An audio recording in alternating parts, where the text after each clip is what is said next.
ఇవాళ అయితే మేము కట్ట మీదకి వచ్చినాం. కట్ట మీదకి ఎందుకంటే మైసమ్మ కట్ట మీదనే ఉంటుంది కాబట్టి మైసమ్మ కాడికి వసుకొని వచ్చినాం. ఇదైతే మా ఊరి కట్ట, ఇది చెరువు.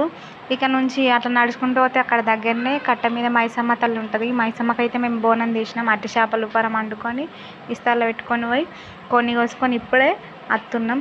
అయితే రాంగ ఏమైందంటే ఇక్కడ మేము చిన్నప్పుడు అయితే చెరువు మీద మస్తు ఆడుకునేటోళ్ళం. ఎట్లా అంటే ఇక్కడ తూము ఉంటుంది. ఇక్కడ తూము కాడికి వెళ్ళి నీళ్ళు వస్తాయి కాబట్టి అందులో అందరు బట్టలు పిండుకొని వస్తుండే. మేమైతే అందులో మంచిగా స్నానాలు చేద్దుంటాం. బడికి వెళ్ళి వచ్చినామంటే ఈడికి అద్దము స్నానం చేద్దాము. ఇక్కడ నుంచి కట్ట మీదకి వెళ్ళి అక్కడ నుంచి ఉరికొచ్చి అక్కడ నీళ్ళు ఉన్నాయి. అప్పుడు మంచిగా ఉండే, ఇట్లా గింతగనం చెట్లు లేవు అక్కడ, అంత నీట్గా ఉంటుండే, మంచిగా గచ్చు ఉంటుండే. మంచిగా స్నానం చేద్దాం, అక్కడ బట్టలు పిండుకుందరు. ఆ వెనక కొందరు దిగి పెద్దోళ్ళు అందులో ఈత కొడుదురు. మాకు భయం పడుతుండే, మేము పోకపోదు ఉంటాం అందులో, ఎందుకంటే అట్లా లోటు బాగుంటుంది మునిగిపోతామని మేము పోకపోయాం. మేము చిన్న పోరాళ్ళం కాబట్టి ఇటు పక్కనే మంచిగా బట్టలు పిండుకుంటా స్నానం చేసుకుంటా జిమ్మలు పడుతుంటాం. జిమ్మలు బాగా పడుతుంటామి. అంటే దొరకకపోతుండే కానీ చిన్న చిన్న మొట్టలు అవి ఉంటుండే, అవి దొరుకుతుండే.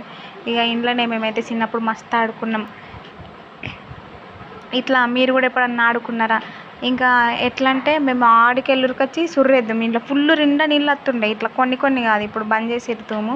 మళ్ళీ ఇప్పుడు అంతా ఈ బండలు గడ్డి చెట్లు ఇవన్నీ ఇంత పెద్దగా. అప్పుడైతే మస్తు తెల్లగా ఫుల్ ఇట్లా నీళ్ళు నిండా వారుతుండే. తూములోకి వెళ్ళి బాగా నీళ్ళు ఉంటుండే. అసలు నిజంగా అప్పటి రోజులు అయితే ఎంత మంచిగా ఉంటాయంటే, ఇక్కడ మొత్తం కనబడుతుంది కదా, ఈ గచ్చు మీద అందరూ అంటే ప్లేస్ పట్టుకుని ఉంటాం అన్నట్టు. బట్టలు పిండుకొని వస్తే నీట్గా ఉంటుంది కదా మంచిగా, అప్పుడు నీట్గా ఉంటుండే. ఎక్కడ మంచిగా సాప్ ఉంటుందో అక్కడ బట్టలు పిండుకుని ఉంటుంది. పట్టుకుందాం. ఇదంతా తుంగ తయారైంది కదా ఇప్పుడు, అప్పుడు తుంగ లేకుంటుండే. ఈ ఆడికెళ్ళి పడితే వీటి దాకా ఇంట్లో అంటే మంచిగా నడుచుకుంటూ ఆడుకుందాం, మంచిగా ఉంటుండే అప్పుడు.